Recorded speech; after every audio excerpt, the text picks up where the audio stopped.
Hello and welcome to Springboard Virtual University. My name is Albert Okran, welcoming you on behalf of Team Springboard, ably led by Comfort. This is your most inspirational show and where the greatest minds in the world converge.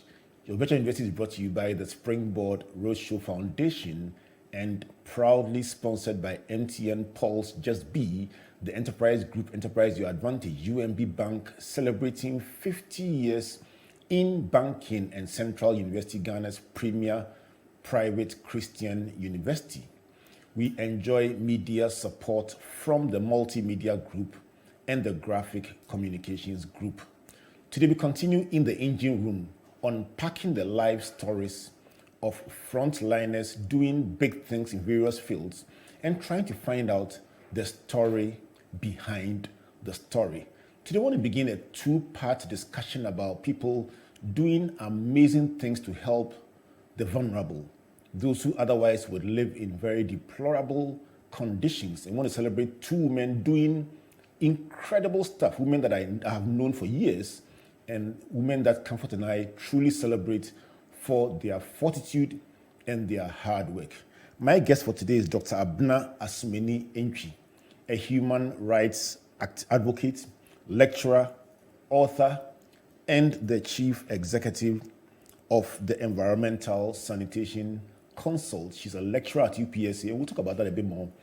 And even more importantly, has authored 3 books that she launched recently. Let's find out about her writings and about her life, and especially what she's done for the past 15 years working with prisoners. Did you hear right? Prisoners. Abena, welcome to Springboard. Thank you very much.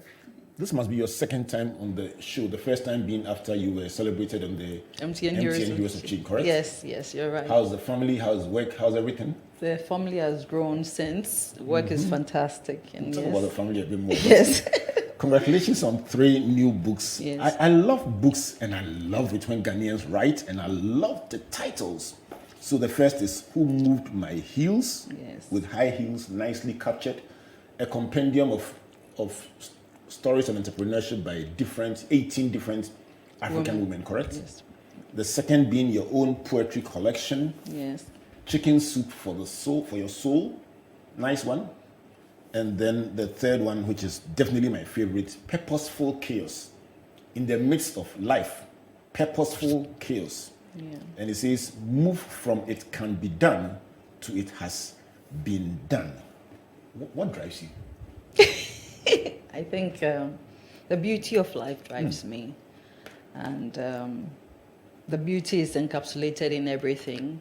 When I say the beauty, it means not just the positives, but it's the highs and the lows of life. And of course, at the core of it all is our maker. And so that drives me. I want to explore a bit more of your philosophy of life, but let me even start, before I go into the work with prisoners, let me start with a definite statement you made in your writings. Yeah. And you said on economic empowerment, you said women must have education or economic empowerment or both, but never none. Yes. Why? In my journey, I would at least capture it in the last 15 years. In my journey, I've realized that lack of information is the root of a lot of things. That's one. And then to underestimate the power of financial might, it would be tantamount to folly. And so in my workings with women and juveniles and even families, I've noticed that at the core of a lot of the challenges, even in marriages and everything, at the core of crime perpetration, at the core of domestic violence, at the core of children having to commit crimes, sometimes to just exist, is the fact that first, they don't have anything occupying them. Sometimes because of the lack of knowledge or exposure to things that can be used as implements for life.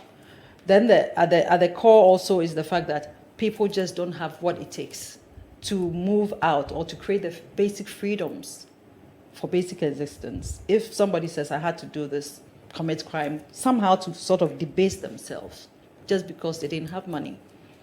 So I think economic empowerment and then education is key. I was listening to the news in the UK today, and something just struck me. The British police has made a ruling that they will be slightly less, let me use the word, aggressive in dealing with people who have stolen food. And I was listening with rapt attention to the discussion that followed that ruling. It was almost like saying that the changing economic situation is making them anticipate more crime. And then they ended by saying that policymakers must put in place a safety net to help those who are pushed to the wall because they have nothing to eat. In your work dealing with the vulnerable, dealing with prisoners, dealing with the especially juvenile prisoners, are you finding out that people that we see as bad people, prisoners, are not necessarily that bad and are sometimes pushed by circumstances? Would that be your judgment on it? Recently, I was on multimedia, I think the program, The Morning Show with Kojo Yankson, where they were talking about non-custodial sentencing and the basic conditions of prisons in Ghana. And my contribution was that for a number of reasons, which I outlined, 4 of them, and I said, it makes logic to have non-custodial sentencing in Ghana, particularly as the government struggles to take care of prison inmates. And this is over 15 years. So it's not talking about this current government or the previous government. I'm focused on successive governments who have not been committed, in essence, maybe because of the financial challenges of the economy, to the welfare, the full welfare of prison inmates. And this is because at the time I started, I think 15 years back, we were talking about 80 pesos for 3 meals a day for prison inmates, right?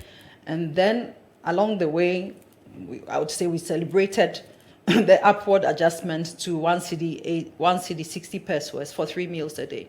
And this paltry sum has held to date. So 1 cedi 50 pesos. 60 pesos. 60. They doubled it. They doubled the 80 pesos to 1 cedi 60 pesos. And when you look at it, even in terms of some of the reasons why people have come into prison, some have stolen because they needed to survive.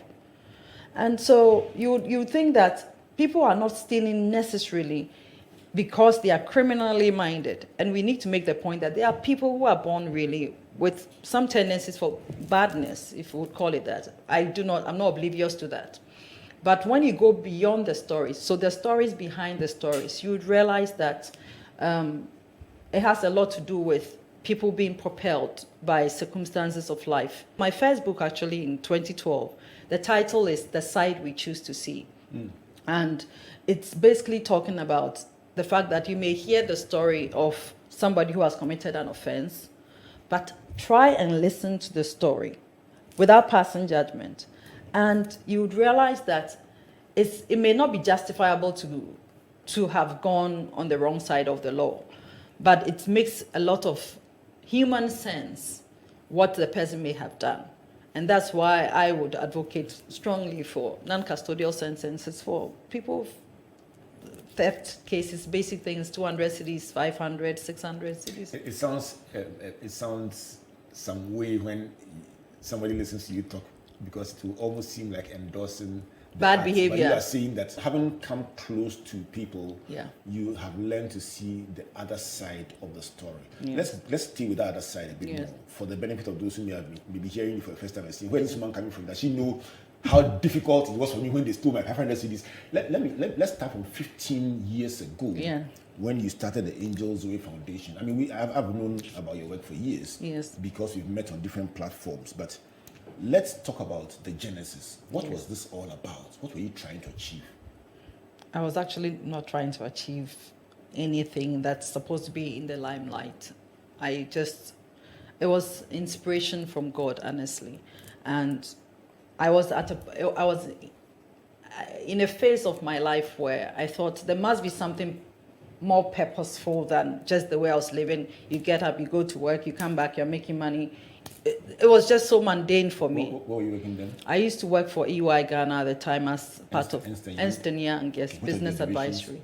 Business advisory. Yes, Okay. business advisory. And I was enjoying my work. I mean, young lady, excited, to be in the workforce. But I felt something was missing in my life. Is this how it's just going to be? Living just for self and immediate family. There must be something more. So I was curious. And luckily at the time, Ernst & Young used to be at the airport residential area, close to the Senior Correctional Center, what is known as, or formerly as Boston, Juvenile Juvenile Offenders Facility. And I used to go for lunch close to that place. I didn't even know that there was a facility like that in town.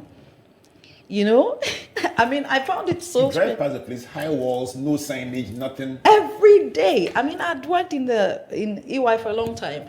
And so I asked somebody, what is that place? They said, oh, it's a prison. I said, really? There's a prison in town? Because all we had known at the time was in Sawam, which seemed very far. Right. In Sawam is where we had the prisons. So I took time off from one of my lunch breaks. I said, I'm just going to find out what this is. So I got to the gate, I remember, the first gate, there are series. So the first gate, I said, I'm looking for the CEO of the prisons. So there's no CEO here. No, I think back and I'm thinking, CEO of the prisons, and they said, oh, there's no CEO. We have an OIC. And what is an OIC? It's an officer in charge. I said, okay. I want the officer in charge of the children's prison. So they directed me, and I remember my first meeting with Madam King. Frankly, had it not been for her, I wouldn't have stayed in this space because she was so welcoming. We had a laugh about the managing the CEO situation, and it was a new world. What kind of person was she? A very motherly, nurturing woman who Was saw she me. Ghanaian? She's Ghanaian, yes. Madam Very King. Ghanaian. Madam Elizabeth King. She's still around. She's retired. I wanted to celebrate her because Yes, she met me, my quest for purpose, and said, well, institutionally, she made it easy for me. And so I asked so many questions. I was coming from the business advisory point of view. And so I was looking at it as, okay, I want to help, but I want to come in with a business sense. What can I do to help? Then the problems were outlined. I said, wow, that's a lot. You have challenges with feeding, you have challenges with bedding, you have challenges with this, counseling issues, no ICT, feeding, finances, everything. everything. This is prison. So what did I jump into? But she kept on saying, you just have to do what you can do. Right. Just start off anywhere. So what did you start with? first, I started with counseling. I thought I wanted to know them. I wanted to know the inmates. And you enter there and you see them, nice boys all over. And then sometimes they tell you some of the offenses they've committed. So really? So I started counseling. Then I started sharing the word of God. Then I noticed that, well, as I shared the word of God, this is an institution that was begging for food. They needed money. They needed food items. So how can I be sharing the word of God when on empty stomachs? So I broadened it. So, well, I would add on to it a welfare package of giving in food stuff, and we can continue alongside. So then I was definitely sort of trying to find myself and defining what I can do. So I knew what the problem statement was. I was trying to get into the system to find out solutions. And they had to be baby steps. This is a sector I had no idea of, right? So it became a weekly affair for me where I would go in, share the word of God, take food packs, interact with them. Then I noticed that, well, some of them, after the prison term, want to do something better with themselves. What can I offer? Then I thought about an educational package. At the time, we didn't have the free SHS. So obviously, it meant that those who needed to write basic exam, those who had finished basic exam and wanted to continue, you need to look at them very well. So then we started getting schools for some of them, paying school fees. Then it was gradually becoming bigger and bigger. Then I asked myself, well, if if this institution is supposed to be the sentenced prison for juvenile male offenders, where is the remand? Then they said, the remand is not here. The remand is at another place.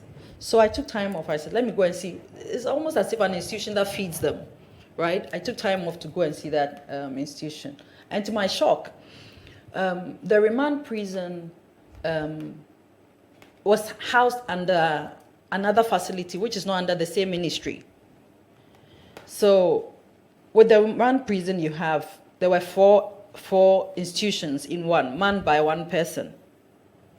So I said, how does this work? So you have the remand prison for boys, you have the shelter for abused children, you have a girls correctional center. Right.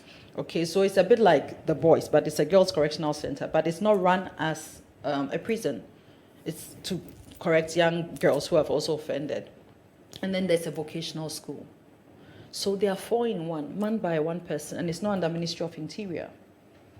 I saw something wrong with that kind of arrangement. Well, so I jumped in and I went to see the remand boys.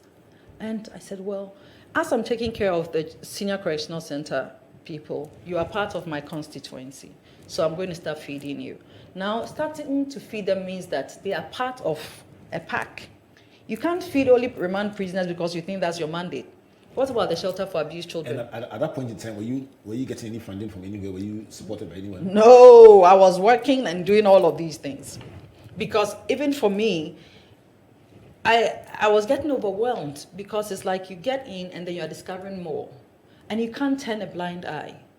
And that's how it started. So I was using my salary to do this. Then I started thinking, I can't use only my money. I'm watching you wrap attention. The time you mentioned is exactly the time Springboard started the roadshows. Oh. 2007. Yeah. The exact time, January 9th, January 2007, 7 January, there about the first week in January. And I remember very well, the same questions came up. You're doing this, going around the country, you're trying so hard to help young people find their space and live out their purpose. Yes. And it must be costing you a fortune and affecting your corporate work. Exactly. It was almost like something inside so strong. You described like a divine calling. Yes. Did you at the point ask yourself, what am I doing here? I still ask myself. Even now. Why not? No, because you need to redefine as you go along continuously. And sometimes it's a bit like when you are in shock. You need to pinch yourself continuously at some point. Like, is this real? Is this real? And I thought that I'd discovered that constituency. There were challenges, of course, so I started asking my friends, will you give me a bag of rice? Will you give me a bottle of oil? I need spices, I need that, So, and I had friends who initially didn't understand me, so I'm sure they were thinking, okay, let's just support her craziness. And so they allowed me and then indulged me somehow. But it took a toll on my finances. Then I thought, I'm a woman and I have heard that there are women in prison.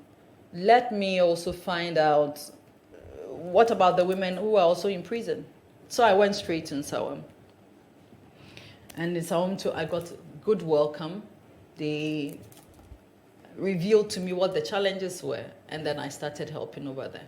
But all this time, all this while, I didn't even have a name for Angel Zoe. I was just working. The thing is, be careful where you go for lunch. It was just a lunch. I know. I was just going until, in Nsawam prisons, as I went there weekly, the woman said, "You are an angel." And I said, "Really? Okay. What's the name of your organization?" "I don't have any." "Really? So what are you doing here? So who is helping you?" I said, "Me, I'm doing my own thing. I don't have a name." "So you're an angel. We don't find people like you coming here." The passion, the support, and I was relating to them, we'd sit and eat together, do all sorts. Then I chanced on the word Zoe, the transformational power of God.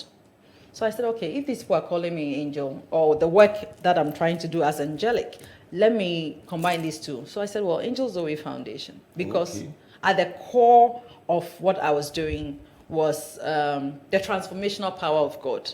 Right. It was not all the physical. It had to be something more, right? And the bonding I had with prisoners and the work, how progressive it was being, it couldn't have been my strength. So I accorded that, and that name came up. Then a few friends are like, what is Angel Zoe? Even this name, if you're going to write an application for funds, they will think you are joking. Angel Zoe. Somebody will think it's a church. You should change it. I said, no, it's the purpose for which it stands. I'm not going to change this name. I'm going to stick with it. Unique. And it is unique. Clearly understood. It's clearly understood. For me, it was clearly understood to me in relation to my purpose. Right. And because I was focused on what I wanted to achieve, I wasn't focused on the finesse part of it. Let's take it to the next level. So if I understand what you're saying so far, yes. A business advisory consultant at UI yes. goes for lunch, sees a wall that she keeps passing every day and sees what happens right there. You find out it's a prison, getting there, Madam King receives you, you get to understand the problems, attempt to do something, then the problems get bigger and bigger and bigger. And so you start with counseling yes. and then some preaching yes. and then welfare packages that you can do with your own resources yes. and then some educational interventions here and there. Yes. Then the needs keep growing. They start pinching friends and saying, Charlie, bring something, and then it's growing and growing and growing. What was next? For me, I had already redefined the scope. Then I knew I wanted to stick with women and juveniles in prison, Right. which was quite narrow. First of all, the prisons was narrow, and then I was only going to focus on women and juveniles, who, when you compare to the general population of prisoners, would be a small percentage. But I said, well, I'm not doing this for the fun of it. I want impact. And if I can impact, say, 10 people in a year, for me, that's what was important. And then at some point, I changed jobs. So I went to Access Bank. At the time, it was Intercontinental Bank. So, and then, working for the bank is not easy. It was very demanding.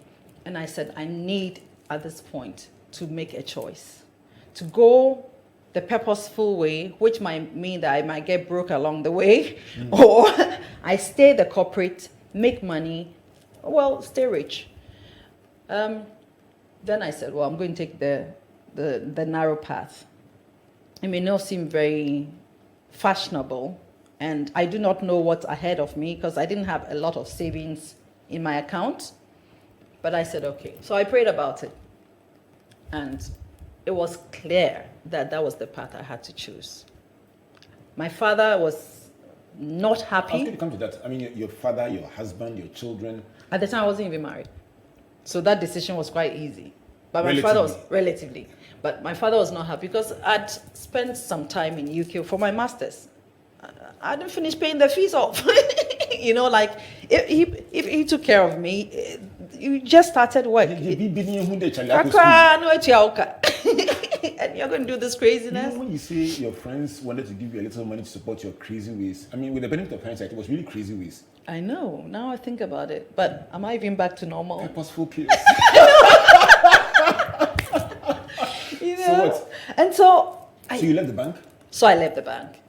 And did you write a resignation? Yes. Did you meet your boss to explain why you were Yes, leaving? And I remember my boss at the time, the CEO. It was Albert Megwa. Albert Megwa is one of the most interesting persons. I used to work with him. Albert several times. Albert used to make the 2 a.m. calls. Thank you very much. Albert Megwa, my friend. Thank you. So I told her, I said, Abna, is it the money? I'll double it up for you. I can imagine him saying that. Let's negotiate, because I was doing a good job. I was enjoying it. The same feistiness I have, I took it there. But I said, no, it's something more. I can't explain. I need to be able to. I felt I wasn't fitting in that mold. And so I convinced him, and then my direct boss as well. And then I left. Now, the funny thing was that when I left, I realized that, okay, now you are out. You're not going to be fed. You have bills you have to pay. What are you going to do? So the service I was rendering at EY Ghana Business Advisory and at the bank, I sat down. I said, well, I'm going to offer it to them on a consultancy basis because I can't be doing Angel Zoe 24 hours. I need to offer this on a consultancy basis. And my first client was at the time Intercontinental Bank. You're serious? Your own workplace? But I was good. So why not? So I went, I said, I'm pitching for this service. This is exactly what I was doing. Now I'm not going to be coming in at 7 to whatever time. Give it to me on a consultancy basis. So there was a part of it that that was given to me to work on for a little bit. And so that started my consultancy basis. And based on the reference points and everything, subsequently, I got a few more of such services coming my way. Let's stay with the prison job and explore the next level, because I recall that in the interview 5 years ago, one of the things that struck me was the fact that after doing so much work helping the prisoners to get better, counseling them, educating them, now it was time for them to come out, and families were saying, we don't want to see you again. Yes. Yes. Tell me about the reintegration issues. You know, I went in there thinking, I started prisons work thinking, it's very clean cut. Once I'm done, like I help you, I'm done, I clean my hands, I move on to the next person. But I noticed that it's a lot more involving than just feeding, cleaning up, doing whatever, and then saying goodbye. And that meant that I needed to get deeper into people's lives. Why were they anxious when they were about to leave? And my focus was for them to get into society and live peacefully and become useful to the Ghanaian community. So I realized also that, well, I can't just be doing piecemeal. I need to meet the parents of these juveniles and see, are they meeting them at the gate once they are discharged and whatnot? And a lot of the young guys were going to be left to their own devices. I remember very profoundly so we would organize, we'd take the numbers from the inmates with the help of the prison officers, contact the parents, say, well, this is a young man, your son, who is in prison now. I want to help him, or I've been helping him, counseling him, he's ready to come home. And someone like, no, you don't know what they've done. Do you know what they've done to cost the family this? We don't want them back. So what are they going to do once they step out of the prisons? Because the prison service is not mandated to keep them beyond their sentenced periods. And how old were they? Maximum 18. Some of them, if they got in 17 and they spent 3 years, would mean they would be like 20 years, So not more than 20, all of them. And the families didn't want them? No, but I mean, if, for instance, your mother has stuff you've been stealing continuously and, the law has had its way with you, you're coming back, so you continue with the bad behavior. Some of them didn't want to risk that. These are teenagers, so what do they do? You see, it also brings to fore the question of how families, or in Ghana, responsible some families can be and cannot be. Already, if you are there, you are an additional mouth to feed. In prison, 3 years, the government is taking care of you. For a mother or a father who hasn't got the money to take care of you and your bad behavior, that's good riddance.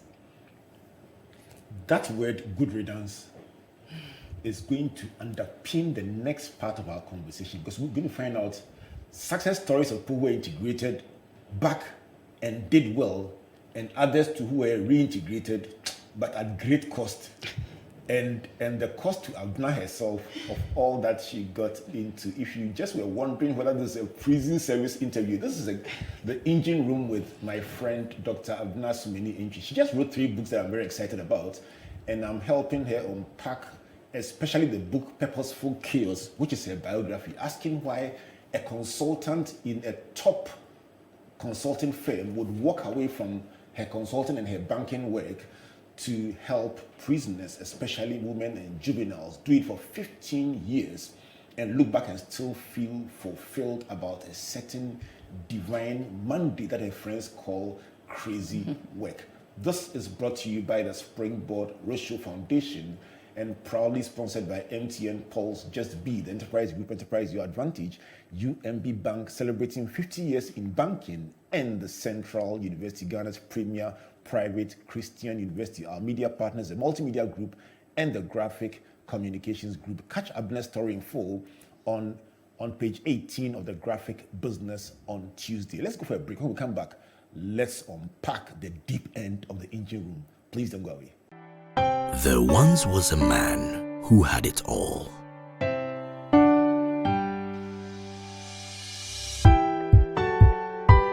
He had skill, he had charisma.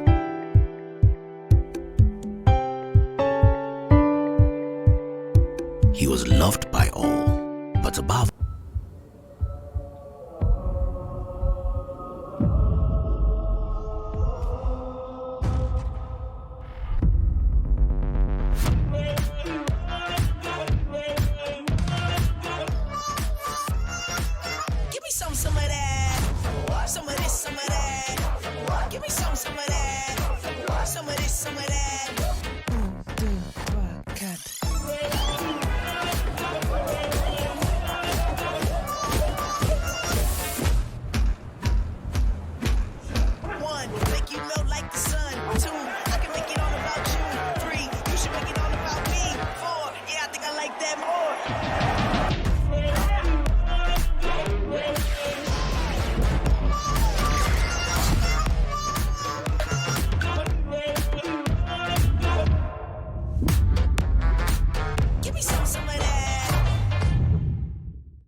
UMB was established in 1972 as the premier bank for the corporate and private sector in Ghana.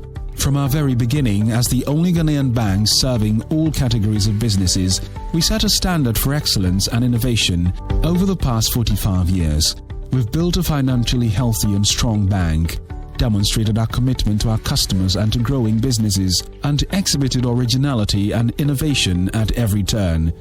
At UMB, our focus is built around people, service, products and technology. These are the key to our present success and our future triumphs. At UMB, we're poised to make a difference not only with our customers, but also in the banking industry. We invite you to share in our future. Our future starts now with you.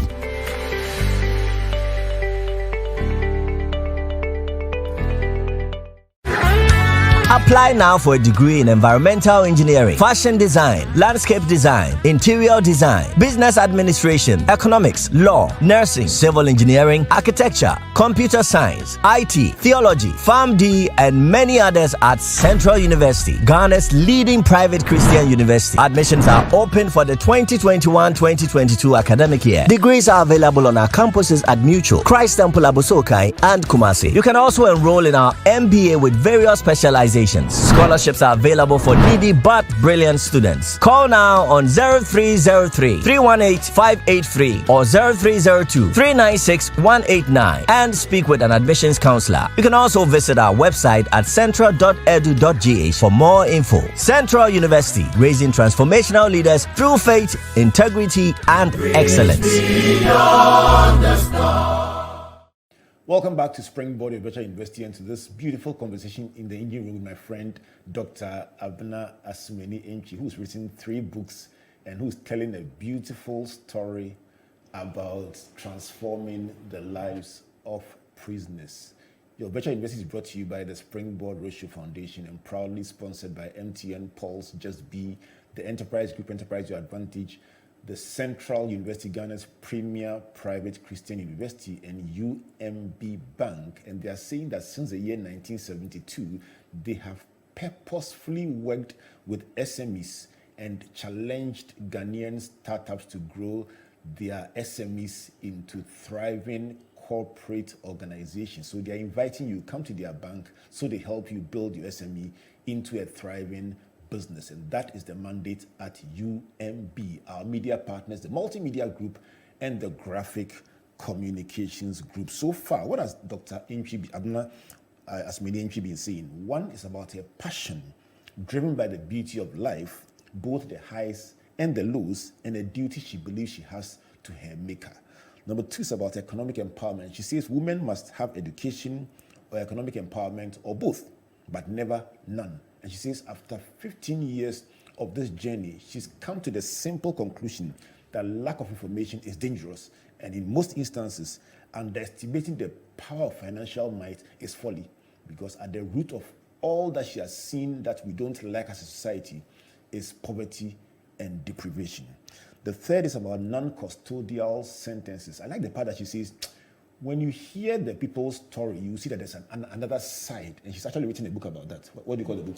The side we choose to see. The side we choose to see. That means that what we see is what we want to see. But if you really went in, they have some side B. And she says, 15 years ago, we were given 80 pesos a day to feed the prisoners thrice. And over the past 15 years, we've migrated once it is 60 pesos that we celebrated. But since then, there's been no movement. And really, that cannot feed the prisoners. So we should consider alternative ways and not necessarily always custodial. The fourth is about her introduction to the prisons, and I like that part. Be careful where you go for lunch. The executive at EY who went on a lunch walk passed a building with walls and asked what happens here, and ended up meeting Madam Elizabeth King. I like the name, Elizabeth King. Yes, I thought she was white. I thought she was white. I like the name, but she's a fancy woman. I don't know. Elizabeth King, and that woman held her to, provided the institutional support for her to really enter the prisons and begin to unpack the issues, starting from counseling and then preaching and then educational support and then welfare packages. And as she explored, the needs kept growing. The fifth is about funding and support. When you hear somebody is doing social work, the next thing we ask is, where did they get the money from? And she says it was purely her salary adding on until a point where she began to pull from from friends and loved ones asking them to put in their bid towards her crazy work. The 6th was the name Angel Zoe. Then some people kept saying, you must be an angel, because how else would you leave your work and come and do what is a thankless job? And she says she liked the name Angel, so she added Zoe because Zoe is the transformational power of God. The 7th is about career change. It's a bit scary, leaving your job after EY, going to Access Bank and doing very well at the bank, and then one day deciding, okay, enough is enough. I'm pursuing my passion that I believe God has laid on my heart. At MD saying, what? I'll double your salary. And she says, listen, this is a divine calling. Divine calling to prisoners. And she walked away, but began consulting once more for the organizations. The 8th is about reintegration. You're saying that she began to find out, as she zoomed in on women and juvenile prisoners, that they get even more anxious when they are due to be released. Yes. Because our society doesn't want them back, and their families don't want them back. So now you began to go to families and say, hey, Obano, that's your son, your daughter. They are due to be released. Will you meet them at the gate and say, me, gate? How would you mean welcome them back into this house and you leave her heartbroken, or you try and convince them? Tell me, Abena, have there been success stories in all this struggle and work that you've been doing for the past 15 years? Are there some transformed prisoners that you want to cite without mentioning their names? Yes. I'll pick up from the families not wanting their wards back. I had to take one juvenile prisoner, turned ex-con, to my home. Are you serious? At the time I was married, yes. And I remember because his father was not ready, a wealthy man. He says, no, this young man has embarrassed me too much. I can't bring him back into the fold. And so I needed time to work on him, on the father, his mother. The mother was willing, the father was not. And so I took him home at the time with my family, and we said, well, he's a dad about, this boy needs some kind of strong arm. And so with the help of my husband, he stayed with us for a number of weeks, extended weeks. And we had to put in what we could in terms of discipline and putting him on some kind of structure. This is a boy who had gone to one of the best secondary schools in Ghana, had the best grades I've seen. I think he had only 2 Bs or so, all A's, and says, I don't want to do that. I want to do Sakawa. And the father was unhappy and says, after you spent your time there, you're not coming back here with your tainted image and all of that. So this, after a number of weeks, almost some months, we got together with the family, sat with the father, negotiated, begged and stuff, and then he went back. The good thing is that today, he is a graduate. Last 2 years or 3, I think, he called and said, Auntie Abena, I have some money I want to support your Christmas parties with. Yes. Did you cry? Oh, I cry all the time. I mean, he knows. I mean, he is a special case because I saw potential. And his father, may God rest his soul, he died recently. The father actually sponsored the publication of my first book, The Side We Choose to See. Story. I know. For every difficult situation, there's also, or for every bright situation, there's also some setbacks. I mean, you brought this young man to your home, and that was a risk. He turned out well. Yes. But have you had your fingers bent also? So people can see the balance. Have you had your fingers bent before? So badly.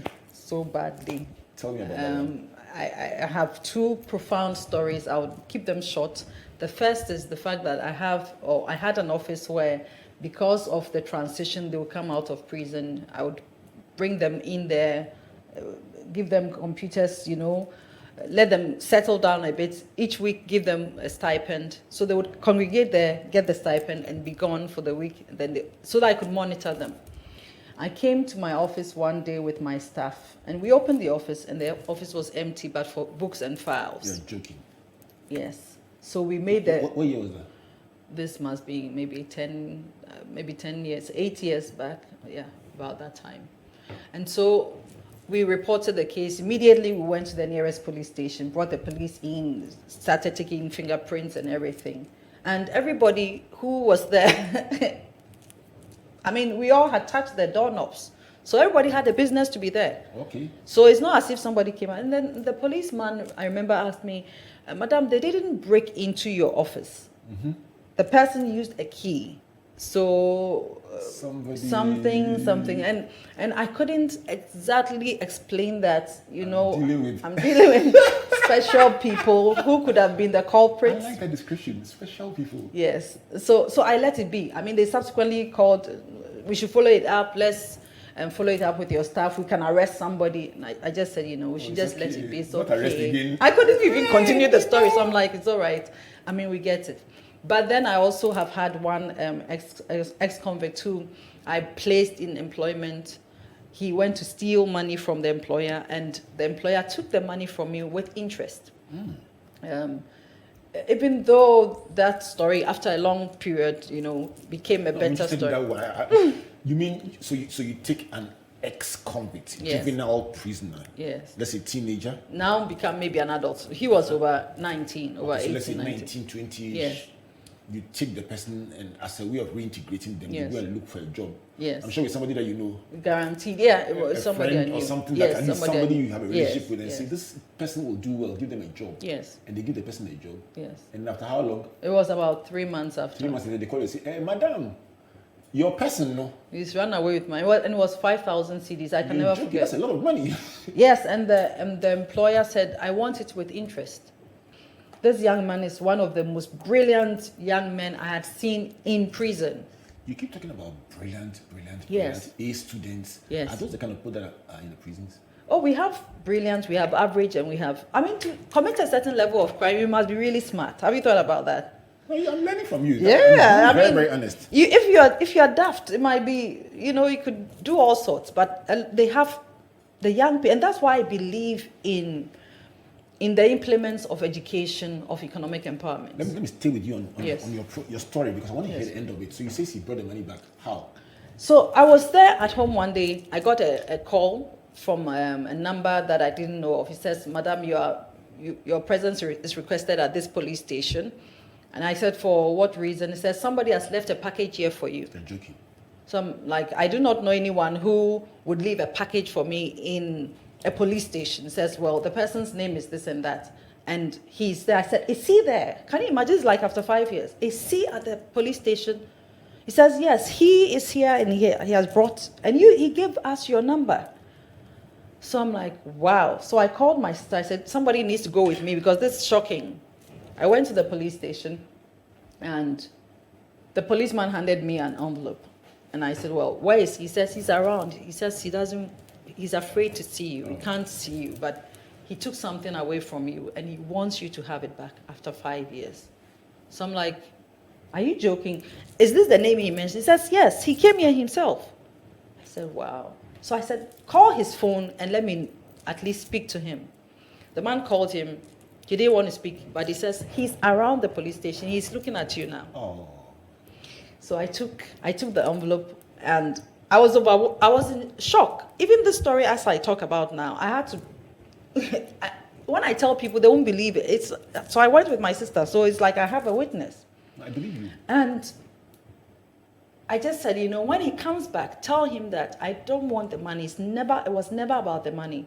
It was the relationship. You call him your son. So Yes. it's about the person. It's about the relationship. Right. It's about where I know he could go. So he returns 5,000 Ghana cedis. Yes.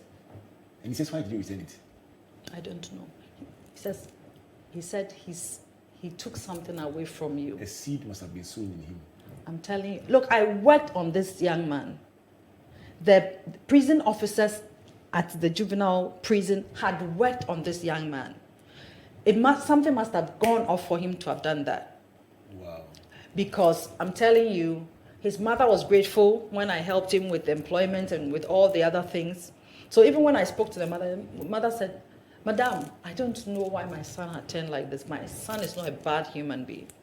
So I believed in the essence of him as a potentially transformed person. And 5 years after, he proved me right. So you were happy that at least it had gone well, it had ended well. Yes, not for my money, but for the fact that he still had a conscience. Right. He still had a conscience. And for me, that will guide him. He may not still want to come because he's embarrassed, but that is what is going to guide him to make the right decisions for life. How do you find the balance in all this? I know you're lecturing now.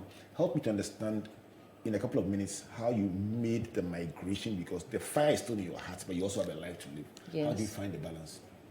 The balance has been remaining true to my core. Not my call, but my core, C-O-R-E. Right. And it has been that, for me, I must live beyond just what is outside and be in touch with that humane part of me. And that's why whenever I've drifted, sometimes when I've doubted myself, when I've had to think that I don't belong in this space after all, I still go back and I'm unable to sleep at night, because there is that calling on my life to say that, you have people out there who just want to hear your voice. They want to hear something good from you. They want to know, it's not the material things you give, but all the other things, companionship, a sense of hope. And so you cannot afford to give up on them.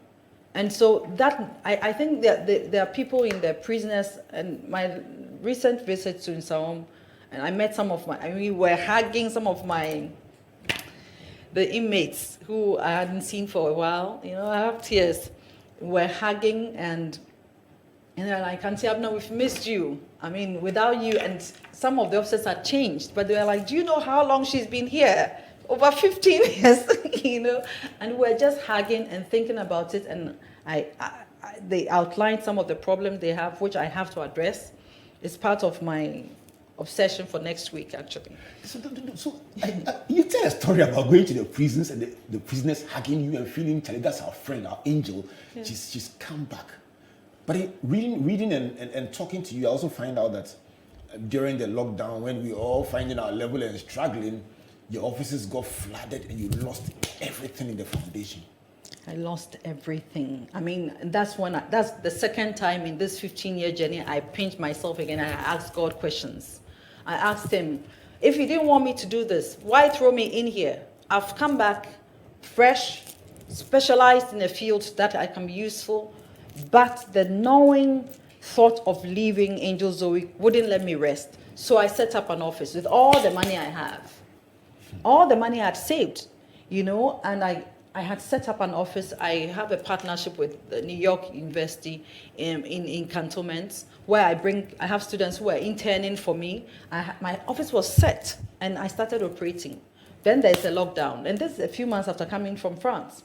And so there's a lockdown. You are going to do your doctorate. Yeah, well, I did my PhD. What did you do your PhD in? I did, it's health economics and universal health coverage, UHC, access to healthcare, the financial access, and the... Right. So that's also another love. I know, another lifetime.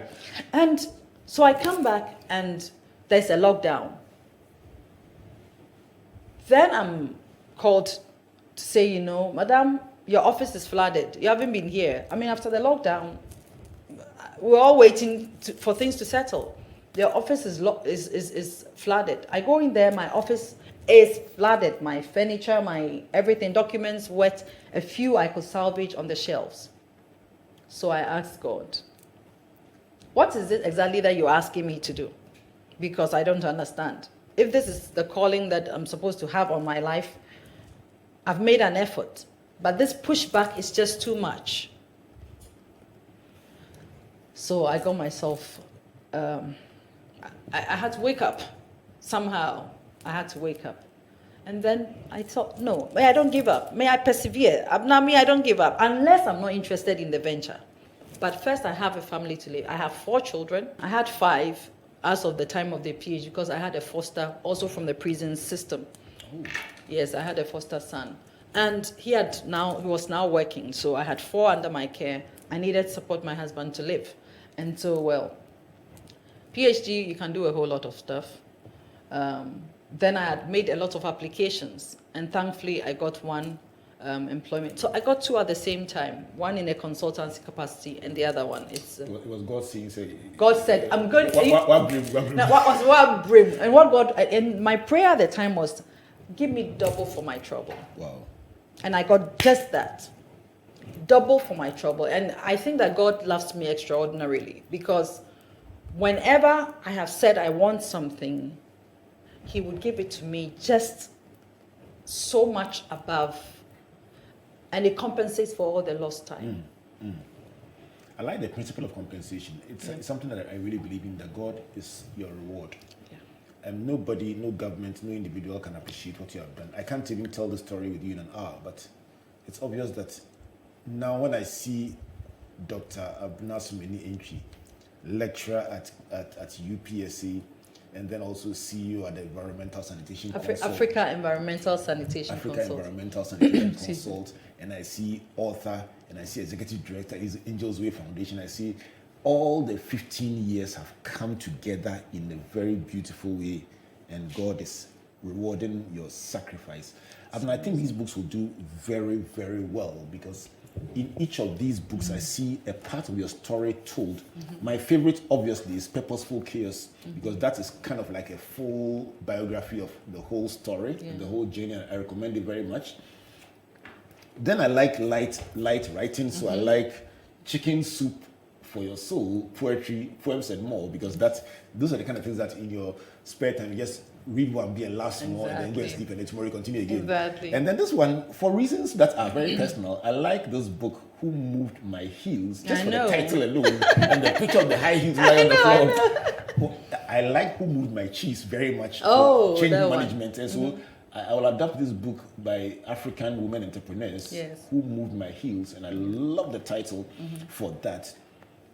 Let me end by asking you the angels in the life of an angel, because for anyone who has done so much, you talk about Kojo, and I say, Charlie, my brother, he has suffered inside. I mean, you must have had to put in with a lot, because it's not a very glamorous thing. I mean, you say you're working with prisoners. Did you say prisoners? Yes.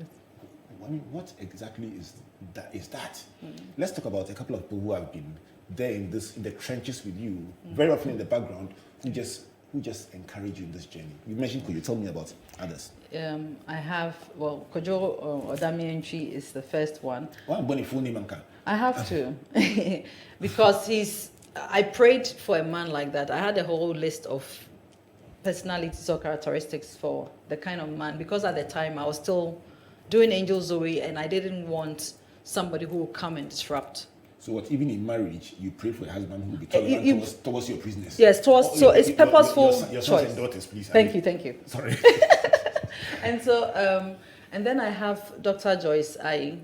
Yes. Angel Joyce. Angel Joyce. Joyce is just such a sweetheart. She's just so much. Aww. So, Auntie Joyce, I have also Abisola Alaka. She works with the UN, used to be in Ghana, now in Ethiopia. I have one, Mama Kathy. I don't know if you've met Mama Kathy. Yes, another wonderful woman. Just Yes. Okay. And then I have my mother. Yeah. I mean, she's a prayerful woman. Very different from my personality. Very, very calm and sweet. I am feisty, but she's calm. She's continuously praying for me. And I have a few other mothers but I have support from everywhere. Right. I have support. I want to thank all of them who support the work, and to commend what you do. And our prayer for you here at Springboard is that you represent for us the people who a nation must celebrate. Yes, sir. Selflessly making your contribution. And I love the innocence of saying, I don't even know why I'm here, but I just love what I do, and I just feel that it's from God. That is such inexplicably beautiful and sweet. And thank you. Dawasi. I mean, sure. May God bless your work.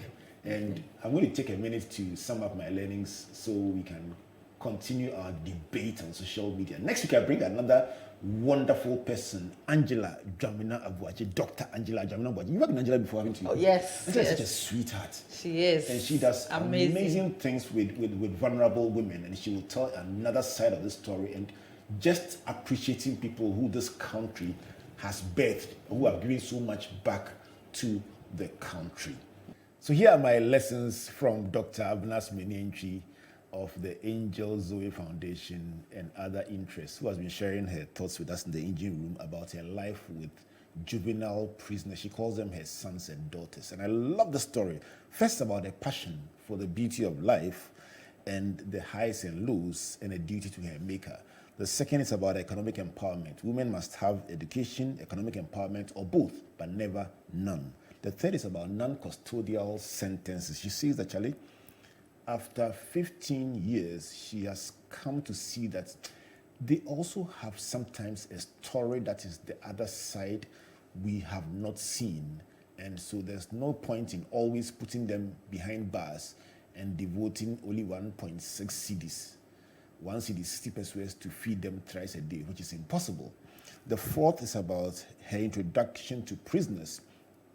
So she talks about being a business advisory consultant at EY in the airport area, and walking past this building, she always asks what's happening there. One day, getting in there, Madam Elizabeth King, introducing her to the myriad problems that juvenile prisoners were facing, and she ended up getting involved and doing a bit of counseling, a bit of preaching, a bit of educational interventions, and then also welfare packages, cooking and feeding the prisoners on a regular basis. Then talking about funding and support, which was number 5, she says that as the needs continue to grow, more and more of her income was sucked in until she began to also draw her friends, like every business, draw in her friends and loved ones and say, Charlie, support my crazy ideas. And they did it thinking, well, let's see what this our crazy sister and friend will do next. The 6th is about the name Angel Zoe. She says, the prisoners kept saying, you're an angel. Only an angel will do what you do. Trying to help us, and so she adopted the name Angel, and then she added Zoe, which is about the transformational power of God. So she ended up with the name Angel Zoe Foundation because she didn't have a name originally. And they said, what's the name of your foundation? The 7th is about career change. That very bold move. She says that she eventually walked out of her job at Access Bank then, or Intercontinental Bank, to do what she does, or she was doing with prisoners, because the call in the pool was too strong. And at the time of departure, my good friend Albert Megua said, I'll keep you here and increase your pay. And she said, listen, this is a divine calling, I have to go. The 8th is about reintegration of prisoners. She says, most prisoners were anxious at the time of their release because families, maybe understandably, were reluctant to have them come back because of the stigma and the pain that they had put them through. And so even though she had invested a lot in educating the prisoners and reorienting them, there was a need to now sit with families and convince them, keep going back to get them to understand that this is your child and you have to receive them back.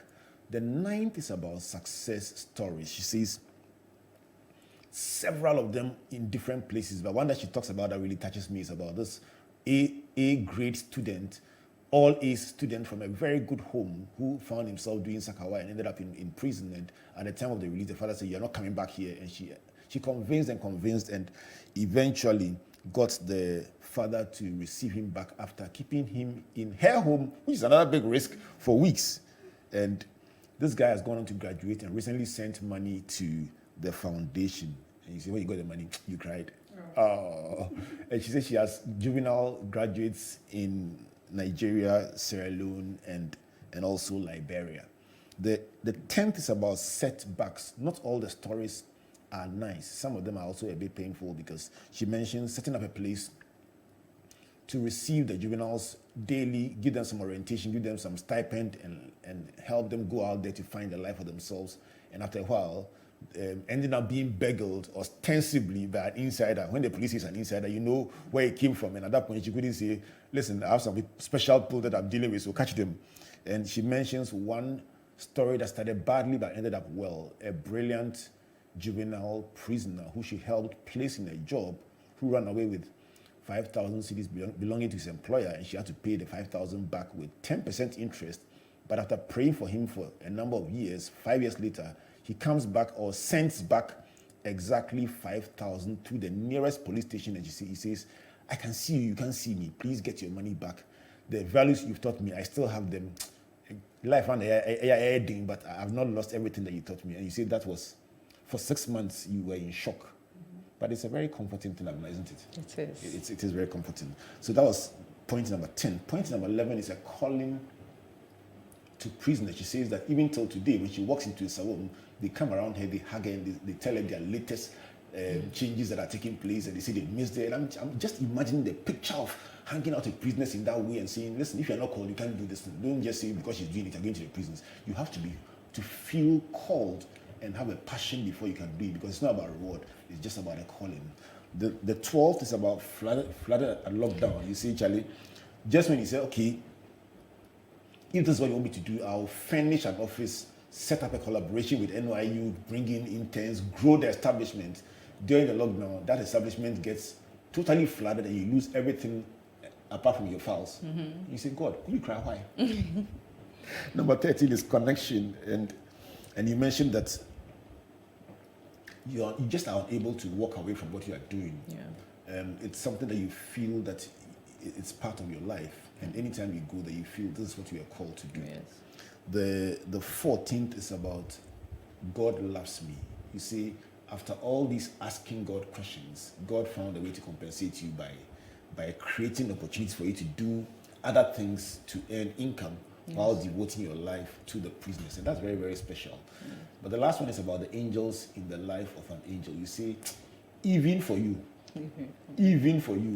there have been angels like your husband. And I like the part where you say you prayed for somebody who would have a compassion for prisoners, because you started this work before you got married. And you want somebody who come and say, hey, Abena, be better.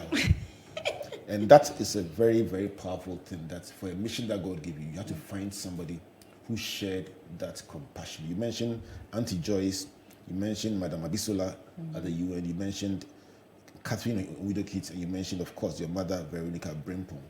I think you've told a very beautiful story, and on behalf of, which one first? On behalf of Ghana, and by extension Africa, because some of your graduates are in other countries, and then especially on behalf of every juvenile prisoner who has been able to do something with their lives, I just say thank you, Abena. Dr. Abena Asomaning Antwi. Thank you, and God bless you. Thank you, I'm grateful. Are you going to push forward with this and do more for the continent? I have no choice. I'm actually collaborating with the Vice President of Liberia. So Angel Zoe will collaborate with her. She has dual Starfish Foundation, and the side we choose to see, she had copies, and that has propelled her into going into prisons, and she wants us to collaborate on that. Get Dr. Abena Asomaning Antwi's books, The Side We Choose to See, and especially the 3 latest ones. Where can they be found?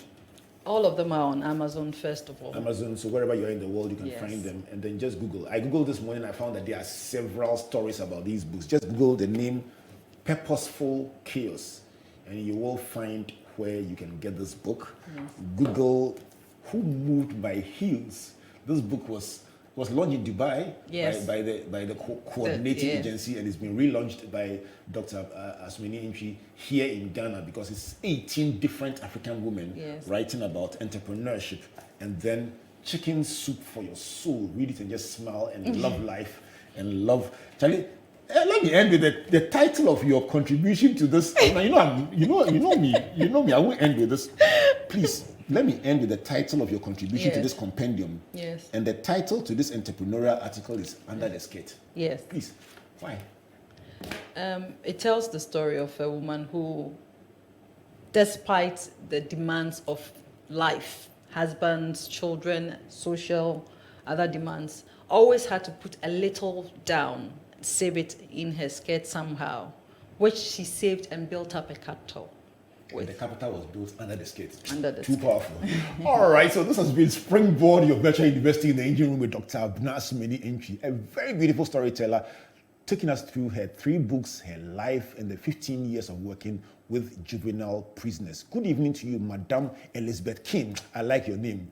Good evening to you, her husband, Kojo, who has stood, Odami Antwi, who has stood with her over the years, and to all of you who have worked with the Angel Zoe Foundation, and all of you who are thinking of supporting this foundation, may the Lord touch your heart and help Abena to touch the lives of prisoners. But on behalf of Team Springboard, led by Comfort, and our partners, MTN, Pulse, the Enterprise Group, UMB Bank, Central University, the Multimedia Group, and the Graphic Communications Group, a reminder, please, Tuesday, page 18, Graphic Business, this full story transcribed.